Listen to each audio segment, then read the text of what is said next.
Well, guys, we are at the season 2 finale of Darkest Night. And man, it has been a journey. And thank you all for joining us throughout all of this. And I can't tell you how grateful we all are. And we're going to miss you until the next season. Hopefully we won't have to wait too long. Yeah, depending on how many blue aprons you guys order. More blue aprons equals sooner seasons. Yeah. Wow. I Heart Stupidity has joined the fold.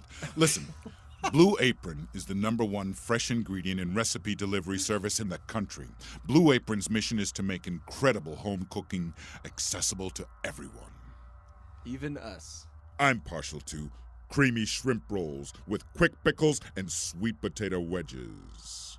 But I'm not against having fresh basil fettuccine pasta with sweet corn and Cubanelle pepper. Listen, it's affordable, there's a variety, they're flexible, and it's easy. Check out this week's menu and get your first 3 meals free with free shipping by going to blueapron.com/darkestnight. Look, it's less than $10 per person per meal. There's a huge variety to pick from. It's flexible in terms of your schedule, and each meal is easy to make with a step-by-step menu card. Again, that's blueapron.com/darkestnight. Check out this week's menu and get your first 3 meals free with free shipping by going to blueapron.com/darkestnight. That's blueapron.com/darkestnight. Blue Apron, a better way to cook.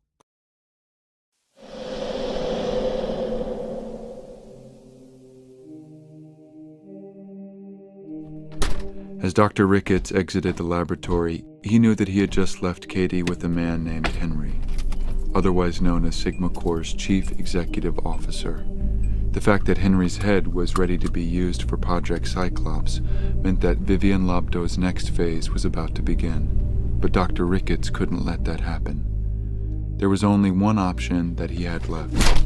Savannah! Ah, Dr. Ricketts. What a surprise. Sir, you are not allowed back here. Savannah, we need to talk. Sir, I'm sorry, miss. It's okay, Amanda. This is why I asked you to clear my calendar around this hour today. I was expecting a visit. Oh, okay. We should have more guests joining us shortly. They will probably make an even grander entrance. Do me a favor and let them in without interference. Understood? But, miss... Understood? Yes, understood. Excellent. Now, leave us be. Dr. Ricketts and I have some private matters to discuss. Well, Dr. Ricketts, would you like to have a seat? Do you mind? Not in the least. Dr. Ricketts was in an office high atop the Sigma Corp campus. Sitting across from him was Savannah, tight bob, pursed lips, pregnant belly. Savannah was in her 3rd trimester, and it showed. How's the baby? Doing well. Was kicking up a storm this morning. But we can set aside chit-chat today, don't you agree? So, you were expecting me? I was. It was I who made sure Morgan's head made his way to your laboratory over at the center this afternoon. Were you aware of the heads that Morgan was keeping in his house? I was aware.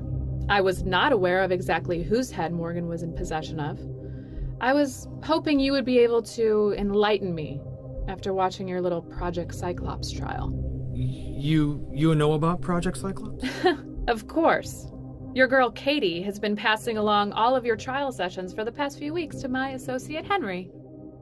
At the mention of Henry, Dr. Ricketts knew he had to deliver some sobering news.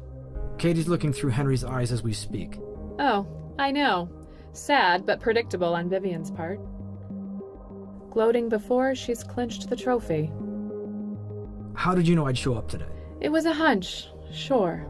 But I had a feeling there would be at least one head you definitely recognized in Morgan's house.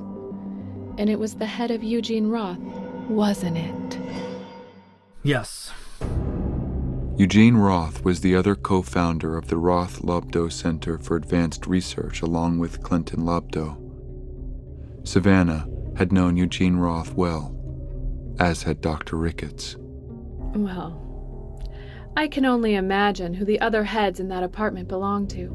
I'm sure the FBI would love to be tipped off about something like that. Which is why I'm here.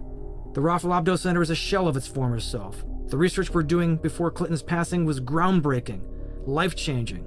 But ever since Vivian took control, the place has become overrun with yes men and cronies. Yeah, well, when you let Clinton Lobdow breed an apprentice without an empathetic bone in her body, that's the result. Wouldn't you agree? That's outside of my scope, Savannah. I'm here because if these heads are found, the Roth Lobdow Center and everyone who works there will be out of a job. The center would be shuttered. All of the good work still being done there would be for nothing. Savannah pressed a tiny intercom button on her desk. Amanda, go ahead and bring the witness into my office. Thank you. Witness? As the door opened, a teenage boy walked into the room ahead of Amanda. Dr. Ricketts immediately recognized him. Kirby! Kirby's eyes were red and wet, but had an odd stone-like way, like sculptures of crying eyes. He must have been in constant fear and shock the past few hours. It showed.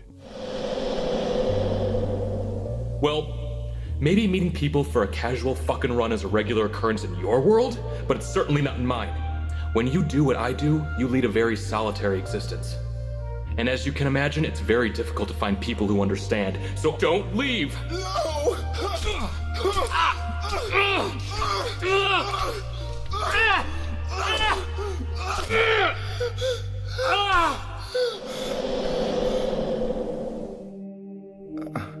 I'm sorry, who are you? How do you know my name? This man's identity is not important, Kirby. What is important is that here at Sigma Corp, we're all about making sure individuals who help us are, in return, taken care of. Do you understand? You're in shock. It's understandable. Amanda, take our friend Kirby here and set him up in one of our guest lofts across the grounds. Make sure he has one of our resident MDs take a look at any of his wounds and bruises. Give him 2 constant security guards. Oh, and have the commissary deliver whatever Kirby would like to eat and drink. Of course.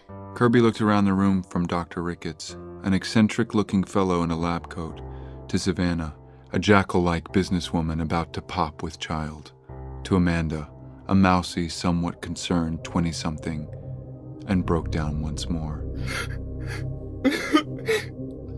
What is going on? There, Kirby.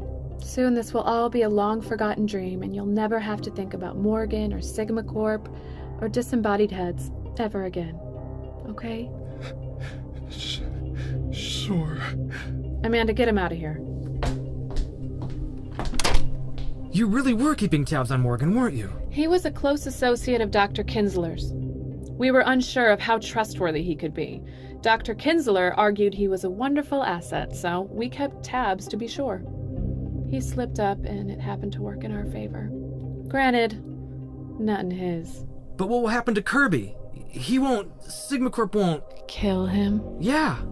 Oh, good lord, Dr. Ricketts, no. No, of course not. This isn't the Roth Lobdow Center, this is Sigma Corp. We don't kill people we have opposing aims with. We're the good guys, Dr. Ricketts. Dr. Ricketts stared at Savannah while she said this, unsure of her legitimacy, but beginning to believe in what he was hearing. We'll dose him with our own strain of Axiom 0, Apithym. He'll forget about the past 2 days, and we'll let Kirby go on his merry little way. Savannah, I want you to know, I came as soon as I recognized Eugene's head in Morgan's house. I figured it was the perfect piece of evidence. Yes. Eugene's head and the other heads in Morgan's house are the key to the destruction of the Roth Lobdow Center. Once and for all. You should reconsider. Thousands are employed at the center. Shutting it down would have grave consequences. Ah, then that will be our joining party. What's that? That helicopter on its way is Miss Vivian Lobdow in the flesh. Oh God, Vivian can't find me here. She already knows you're with me, Dr. Ricketts. Leaving now would only put you in more danger. Vivian would never kill you on Sigma Corp property. I'm not so sure about that. Trust me, Dr. Ricketts. If you have any further questions you want answered before she arrives, I would suggest you get them out of the way now. Axiom 0. The center moved away from using its unique properties to help with memory improvement. Did Sigma Corp? Of course not. Our own version, Apithym, is a true scientific breakthrough in the realm of memory. We've never stopped pursuing our own unique strands of the drug. One to help with memory retrieval, and one to facilitate mind control. You're pursuing mind control as well?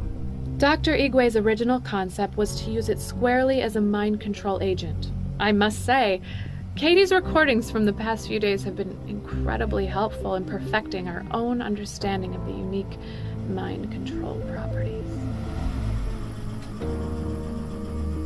But if you've been listening to these recordings, then you know what can happen if a transmitter comes in contact with the blood of an infected receiver.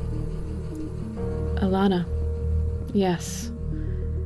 Quite a troublesome situation there. Alana was an assassin who killed the last remaining member of Senator Carlisle's opposition campaign team, but accidentally came into contact with the blood of a receiver while being a transmitter. It led to some undesirable results. Thank you, Steve. Thank you for helping me get some of the bad blood out. What the hell? And thank you for helping me let the good blood in. Ah! Oh! Ah! Well, Steve, you've been a real treat. Although, Alana wouldn't be in that situation had Vivian not ordered the destruction of Senator Carlisle's entire opposition. Now would she? Dr. Ricketts paused. He knew that the next few questions of his would have to be quick. Vivian would be arriving any minute. So you know about the... Yes. I know you're the transmitter responsible for the G Valor Airlines crash. Crash the plane. Captain Hinton is no longer in control of this plane. I am. I wanted to let our cabin know that we're descending from our cruising altitude at a rate which will soon destroy you all. Please enjoy the rest of your life with G Valor Private Airlines.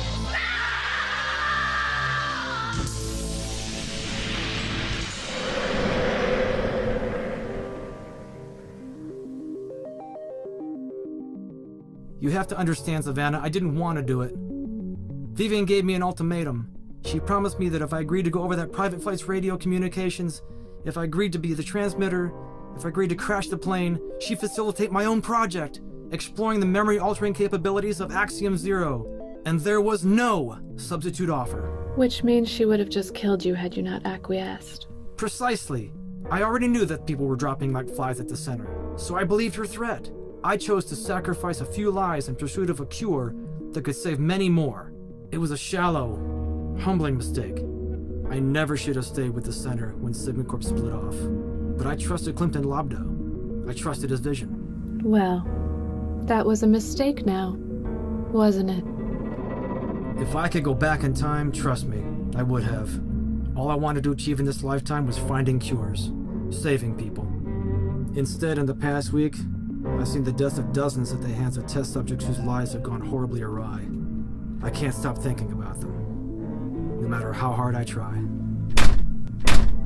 Well, well, well. If it isn't Dr. Ricketts. And my good old friend, Savannah Roth. Savannah Roth, the owner of Sigma Corp, was none other than the daughter of Sigma Corp's former owner and Clinton Lobdow's original partner, Eugene Roth. Vivian and Savannah had not seen each other in years, not since Sigma Corp broke off from the center when Clinton Lobdow took full control of the organization. Vivian and Savannah hated each other since childhood. No others existed in that moment.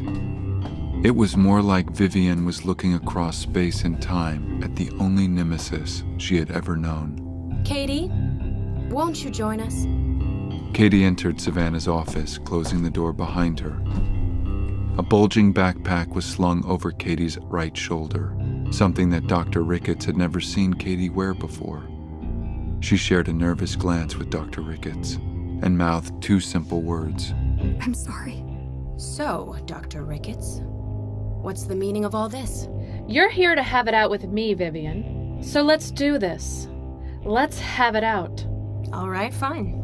Rumor has it my right-hand Henry and the creator of Apothym... Axiom Zero. You wish.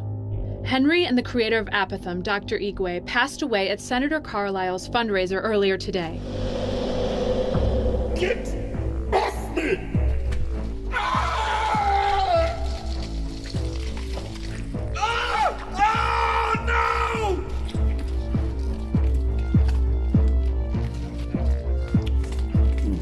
Miriam, Yes, Senator. pack some of this up for me, will you? Will do, sir. We should have plenty of leftovers tonight.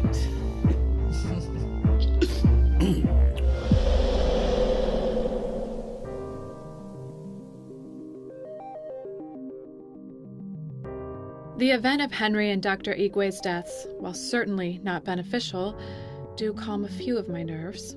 It confirms you're just as cruel and needlessly ruthless as I previously remembered. What do you want me to say, Savannah? I'm sorry I'm better at corporate warfare than you? Ha! Ha, what? Warfare. What about it? The fact that you refer to it as warfare. It is warfare. Oh, Vivian. Once a Lobdow, always a Lobdow. Don't you dare taint my last name. But you're not even a Lobdow by blood. Without thinking, Vivian smashed a vase nearby, grabbed a large shard, and rushed toward Savannah, positioning the sharp edge directly against her throat.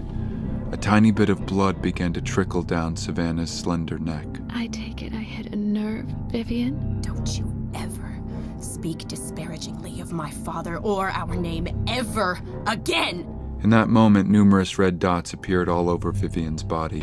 Sniper sights from the large bay window in Savannah's office aimed directly at her. Oh, Vivian. Still so easy to rile up. Do you think for one moment you would have made it all the way to my office, all the way to me, unless I wanted you here? One wrong move and my men will shoot to kill. Savannah seamlessly slipped from Vivian's clutches and moved to her desk. As Vivian began to take in the precariousness of her current situation, Savannah procured a tape recorder from the left side drawer. I think you'll want to hear this. Hello, Vivian. Dr. Kinsler here, speaking from the grave. I took the inspiration to create this message from your father, Clinton. What a clever man he was. I don't have to stay here for this. Oh, but I think you'll want to. Much to your future dismay, my death is only the beginning of the end for you. This makes all of what will transpire in the near future that much sweeter. If you're hearing this, it means Sigma Corp is winning. We are winning. You may have thought killing me was the end of this war, that keeping Katie as your little pawn would serve you well. But I planned for this. I thought ahead. Sigma Corp thought ahead. Oh, and that quote you like to use so often, the only room for facts, not emotions line. Your father didn't create that.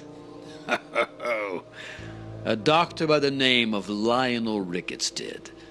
An esteemed gentleman who would do anything in the name of science. I hope you keep that quote close to your heart, but remember its source. Your father was a great man who stood for something. Though it was not solely his ambitions that made the center what it was an amalgamation of the dreams of himself and his co-founder, Eugene Roth. Vivian, look at her. You know you are not the legitimate heir to the Roth Lobdow throne. That title belongs to Savannah Roth, Eugene's blood daughter. Vivian stood in shocked silence. It was as if the entire world was imploding around her. You have no claim to the Roth Lobdow throne. Oh, no? Then why would I let you even step foot on my property, Vivian? Why would my men have waited this long to take an actual shot when they've had their sights trained on you from the moment of your arrival? There's only one reason, Vivian, and you know it. I can take control of the center. And I can do it peacefully. It dawned on Vivian in that moment that what had transpired in this room moments before she arrived was exactly what Savannah was after. Savannah and Dr. Ricketts had participated in a conversation that contained the one specific key Vivian needed. She only had one choice. Knowing that neither individual would willingly give up the key piece of information, Vivian dropped the jagged shard from her hand and slightly retreated. The red dots disappeared as Vivian smiled. Katie, I want you to kill Dr. Ricketts. No, Vivian. Katie, kill Dr. Ricketts! I am so sorry. I'm so sorry, Dr. Ricketts. Katie pulled Vivian's spiked croquet mallet from the book bag she was wearing and wielded it like a true gladiator. No, Katie, what are you doing? Stop! She swung the mallet, embedding it in Dr. Ricketts' ribcage, knocking him to the floor.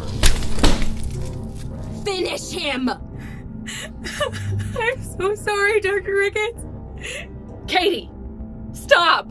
As Katie was about to land the second blow on Dr. Ricketts' mangled torso, her forward momentum halted in midair. That's it, Katie. That's it. Just breathe. Breathe. I don't want to be doing this. Vivian tricked me. She dosed me with Axiom Zero on the helicopter. Kill him, Katie. No. Katie, you can fight this. I can't. I can't. I'm trying, but... Katie, I'm a man of science. I've always been skeptical of things that can't be proven. But in moments like this, I begin to see the power of belief. If there is one instance in this universe where man has been capable of miracles, that time is now. And that person is you. You can fight it. Damn it, Katie, kill him! Katie remained suspended, her arm outstretched, fighting against the elements, attempting to maintain control of her own bodily functions, fighting against the Axiom Zero coursing through her veins with all her might. Fight it, Katie, fight! So much for your more advanced version of our drug, Vivian. Katie, finish him. No!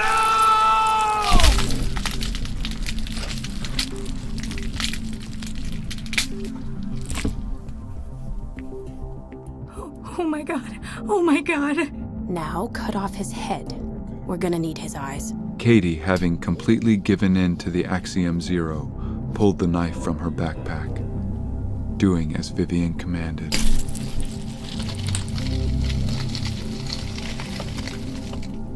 Dosing your own employee with apathum? Axiom Zero. Keep up. And forcing her to commit murder? I dare say, Vivian, you may be even more repulsive than your own father. Or should I say, adoptive father. Watch it, Savannah. I presume you'll pay for the carpet cleaning bill? Send it to Gloria, my assistant. I presume you can take care of the body.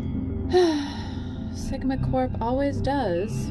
We will meet again, Savannah. Oh, much sooner than you think. I have no doubt.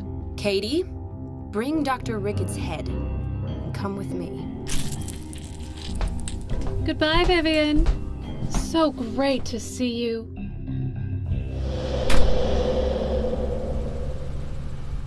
It was moments after Vivian and Katie had escaped Sigma Corp headquarters. Vivian had encouraged Katie to bring all the necessary equipment for producing a Project Cyclops projection so that they could look at Dr. Ricketts' final memories, just in case that was their only option. As Vivian predicted, it was. As I suspected, Morgan Davies' house is where we need to go, post-haste. Katie, when we arrive, we need to retrieve the remaining heads immediately. We cannot leave without Eugene Roth's head. Understood. Katie, still under the effects of Axiom Zero, had more questions.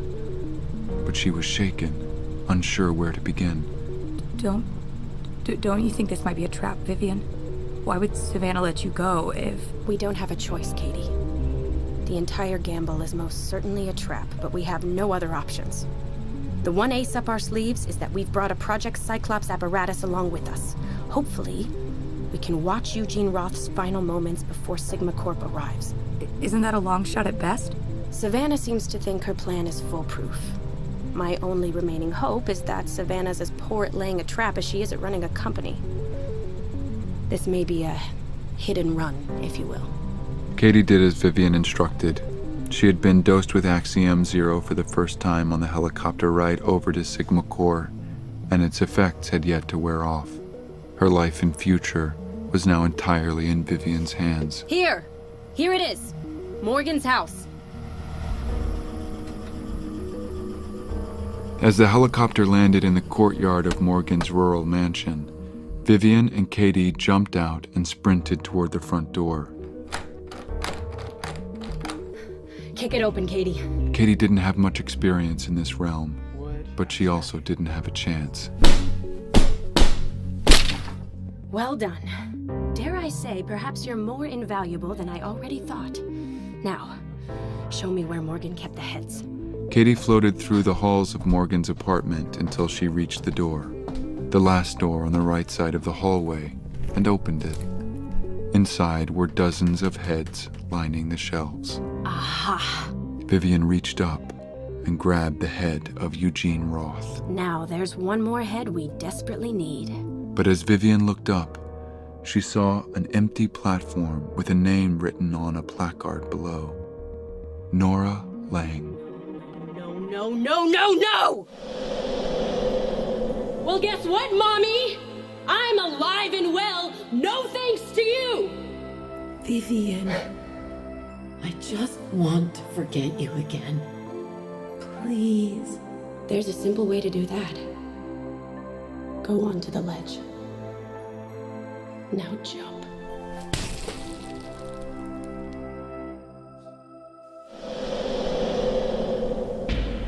Where is it? Where is Nora's head? The head of your mother. What did you say?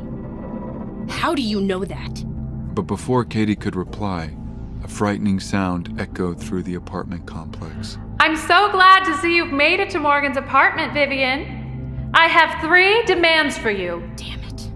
No, Katie, follow me. Vivian, still grasping the head of Eugene Roth, ran back toward the main room of the apartment with Katie close in tow. What the? Vivian.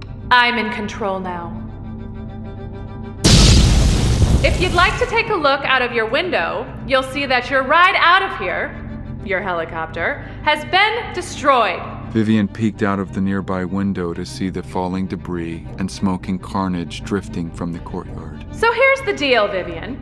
You're surrounded by Sigma Corp's very own elite squadron of ex-military security guards.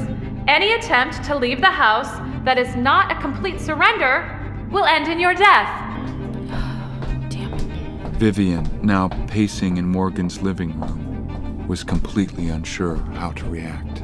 Katie, we have no choice. We have to watch Eugene Roth's final memories, and we have to watch them now. Vivian, you have until sunrise to surrender. My demands are quite simple. 1, I want you to confess to all of the murders you've committed. All of them. 2, I want you to step down as the head of the Roth Lobdow Center for Advanced Research. And 3, I want my father's head! Thank you for joining us for Season 2 of Darkest Night. We really hope we get to do a Season 3. Just to let you guys know, we also have 2 other series coming out in October. One was created by Michael Verratti, who wrote Chapter 12, Chapter 17, and Chapter 18 of Darkest Night. All I can let you know is that it's called Grave Correspondence, and it's being narrated by Dennis O'Hare. Also, we have a second series coming out in October. This series is created by Ali Garfinkel, who wrote Chapters 14 and Chapters 16 of Darkest Night Season 2. I can say that this project is called Deadly Manners, and it is being narrated by LeVar Burton and stars Kristen Bell. We'll see you soon.